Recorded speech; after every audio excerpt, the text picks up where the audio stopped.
Okay, hello. So, ang pag-aaralan natin ngayon is about factoring general trinomials. Okay, so this lesson is for grade 8 math for the first quarter at nakabase ito sa MELC week 1 to 2, factors completely different types of polynomials. Okay. Okay, umpisahan na natin. So, explain ko po ito ng Tagalog. Okay, so first, how to factor trinomials whose leading coefficient is 1.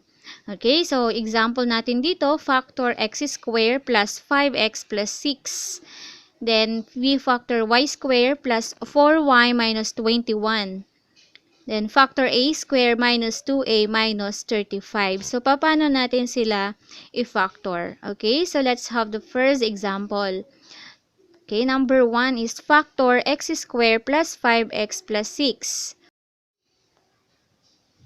Okay, so ito yung solution natin. So, nagagawa muna tayo ng, ayan, open and close parenthesis, dalawa. Kasi ang resulting factor nito is dalawa. Dalawang binomial. Okay, so, step 1, factor the first term. So, ang first term natin dito is x squared. If we factor x squared, that is x times x. Okay, so ilalagay na natin agad doon sa first term natin ng binomial. Okay, and then, step number 2,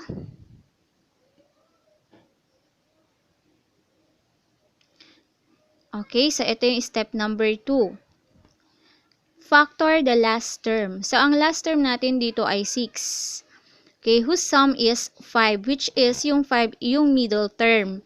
Okay, kailangan pag pinactor natin yung 6, ang sum ng factor niya ay yung middle term. Okay, factor 6, 1 times 6 equals positive 6. Negative 1 times negative 6 is positive 6. Okay, so another factor ng 6 is 2 times 3 equals 6. Negative 2 times negative 3 equals positive 6. And the next step is add natin yung factor na nakuha. So, 1 plus 6 equals 7.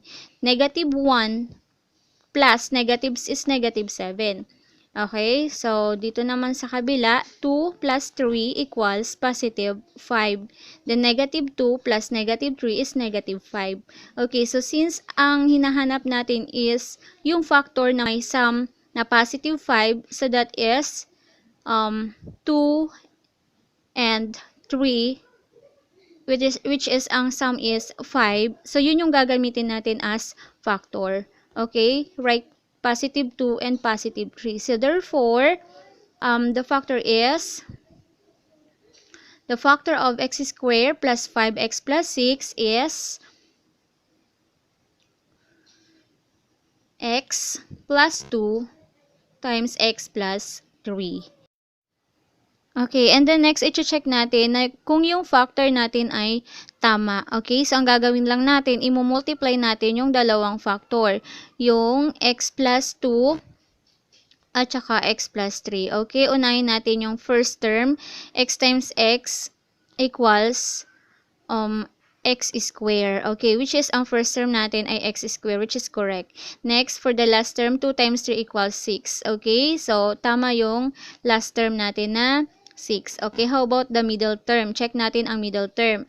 2 times x equals 2x. X times 3 equals 3x. And then, i-add natin. 2x plus 3x equals 5x. Okay, so x square plus 5x plus 6. Okay, check yung middle term natin, which is ang nakuha natin sa checking is 5x, which is pareho doon sa given trinomial natin na 5x sa middle term. Okay, so next, factor y squared plus 4y minus 21. So, ito yung solution natin. Agad gawa tayo ng dalawang factors or parenthesis, open and close. Step 1, factor the first term. So, ang first term natin is y squared.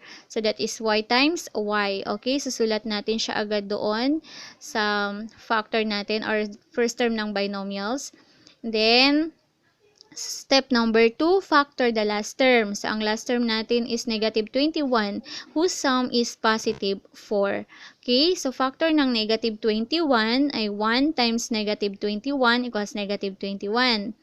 Negative 1 times 21 is negative 21. Okay, another factor, 3 times negative 7. And then negative 3 times 7 equals negative 21. Next, i-add na natin. So, 1 plus negative 21 is negative 20. Then, negative 1 plus 21 equals positive 20. Okay, next. 3 plus negative 7 equals negative 4.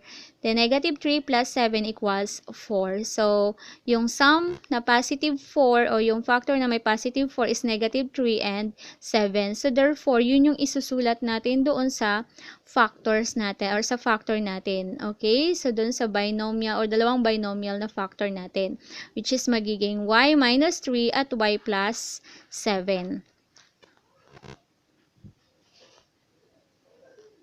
Okay, so the factor of y squared plus 4y minus 21 is y minus 3 times y plus 7. Okay, so next step, i-check natin. Okay, so tingnan natin kung tama yung factor natin. Okay, para ma-check, multiply natin yung dalawa. So, y times y is y squared. Then, negative 3 times positive 7 is negative 21. So, tama yung first term, tama yung last term. Okay, check natin ang middle term. So, negative 3 times y is negative 3y. Y times 7 is 7y. And then, i-add natin. Negative 3y plus 7y is 4y. Okay, so, we have now y squared plus 4y minus 21. Okay. Okay, which is match yung product na nakuha natin doon sa given trinomial natin. Okay, so next, let's have another example. Factor a squared minus 7a minus 35. Okay, again, so this is the solution. Step 1, factor the first term. So the first term is a squared and it is equal to a times a. Okay, so susulat na natin agad dun sa first term natin ng binomials natin. Okay, so next step. Okay, factor the last term. So, ang last term natin is negative 35, whose sum is negative 2. Okay, so factor ng negative 35, 1 times negative 35. Another one, we have negative 1 times 35. Next, we have negative 35 factor, which is 5 times negative 7. Then, we have negative 5 times 7 is negative 35. Then we add 1 plus negative 35 is negative 34. Negative 1 plus positive 35 equals 34. The next, 5 plus negative 7 is negative 2. And then negative 5 plus 7 is positive 2. Okay, yung sum na hinahanap natin which is negative 2, under siya sa factor na 5 times negative 7. Okay, so yun yung gagamitin natin as factor. So it becomes a plus 5 and a minus 7.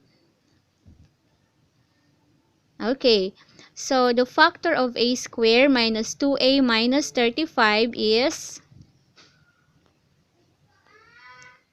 a plus 5 times a minus 7. Okay, check natin kung tama yung sagot natin na a plus 5 times a minus 7. Okay, by multiplying the binomials. So, a times a equals a squared. Then, 5 times negative 7 equals negative 35. So, first term and last term are correct. How about the middle term? So, 5 times a is equal to 5a. Then, a times negative 7 equals negative 7a. And then, we add 5 plus negative 7a equals negative 2a. Okay.